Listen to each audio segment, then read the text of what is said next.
فأعوذ بالله من الشيطان الرجيم بسم الله الرحمن الرحيم وقال ربكم ادعوني أستجب لكم وقال الله تعالى في مقام آخر أمن يجيب المضطر إذا دعا سبحان ربك رب العزة عما يصفون وسلام على المرسلين والحمد لله رب العالمين اللهم صل على سيدنا محمد وعلى آل سيدنا محمد وبارك وسلم اللهم صل على سيدنا محمد وعلى آل سيدنا محمد وبارك وسلم اللهم صل على سيدنا محمد وعلى آل سيدنا محمد وبارك وسلم۔ اللہ رب العزت کی انسانوں کے اوپر بے تحاشا نعمتیں اور انعامات ہیں۔ یہ انعامات اتنے ہیں کہ انسان اگر ان کو گننا چاہے تو گن بھی نہیں سکتا۔ وَإِن تَعُدُّوا نِعْمَةَ اللَّهِ لَا تُحْصُوهَا، اگر تم اللہ کی نعمتوں کو شمار کرنا بھی چاہو، گننا بھی چاہو تو گن نہیں سکتے۔ حقیقت یہ ہے کہ اگر کوئی شخص یہ کہے کہ میں درختوں کے پتوں کو گن سکتا ہوں، شاید یہ بات ممکن ہو جائے۔ اگر کوئی یہ کہے کہ میں ریت کے ذرات کو گن سکتا ہوں، شاید کہ یہ بات ممکن ہو جائے۔ ان تمام باتوں کا ممکن ہونا، ان تمام چیزوں کو گننا، یہ بات ممکن ہو سکتی ہے، مگر اگر کوئی شخص یہ کہے کہ میں اللہ رب العزت کی نعمتوں کو گن سکتا ہوں تو یہ بات درست نہیں ہے۔ انسان پر اللہ رب العزت کی بے تحاشا نعمتیں ہیں۔ ہارون رشید کے زمانے میں ایک مرتبہ بادشاہ نے ایک پیالہ پانی کا منگوایا پینے کے لیے۔ پانی کا پیالہ منگوایا اور جب وہ اپنے منہ سے لگانے لگا تو ایک وہاں پہ عالم بیٹھے تھے، اللہ والے تھے، انہوں نے ان سے کہا کہ بادشاہ سلامت ذرا رک جائیے۔ کیا بات ہے؟ بادشاہ سلامت یہ سمجھیے کہ اگر اس پوری دنیا کے اندر اس وقت پر ایک پانی کا پیالہ موجود ہو اور آپ کو شدید پیاس لگی ہو، پوری دنیا میں ایک پیالہ پانی کا موجود ہے، آپ بتائیں کہ کتنی قیمت دے کر اس ایک پیالہ پانی کو خریدیں گے؟ ہارون رشید نے آگے سے کہا کہ میں اپنی آدھی سلطنت دے کر اس پانی کے پیالے کو خرید لوں گا۔ اس نے کہا کہ بادشاہ سلامت یہ پانی جب آپ پی لیں گے، اب یہ آپ کے پیٹ میں پہنچ گیا، پیٹ میں پہنچنے کے بعد وہاں سے پیشاب کے راستے سے واپس نہیں نکل رہا، پیشاب آنا بند ہو گیا، اور پوری دنیا میں ایک ڈاکٹر ہے، ایک حکیم ہے جس کے پاس اس کی دوا موجود ہو، بتائیے کتنی قیمت دے کر اس ایک دوا کو حاصل کریں گے؟ بادشاہ نے سوچا اور سوچ کے کہا کہ میں اپنی آدھی سلطنت دے کر اس دوا کو حاصل کر لوں گا۔ ان بزرگوں نے اس وقت پہ کہا کہ بادشاہ سلامت ایک پیالہ پانی کا پینے کے بعد اس کو اپنے جسم سے نکالنے کی قیمت آپ کی پوری بادشاہت ہے۔ آپ یہ بات سوچئے آپ نے زندگی کے اندر کتنے پیالے پانی کے پیے ہیں۔ حقیقت ہے اللہ رب العزت کی نعمتوں کو ہم شمار کرنا بھی چاہیں تو نہیں کر سکتے۔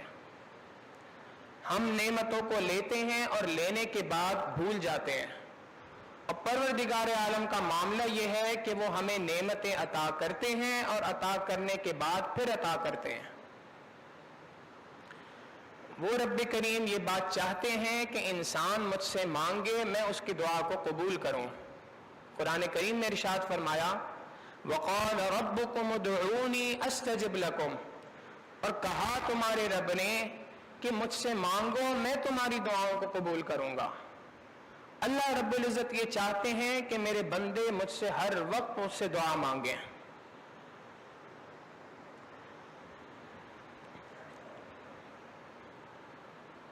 آپ اگر قرآن کریم کے اوپر غور کریں تو ایک بات مشترکہ نظر آئے گی۔ قرآن کریم میں صحابہ کے مختلف سوالات کے جوابات دیے گئے،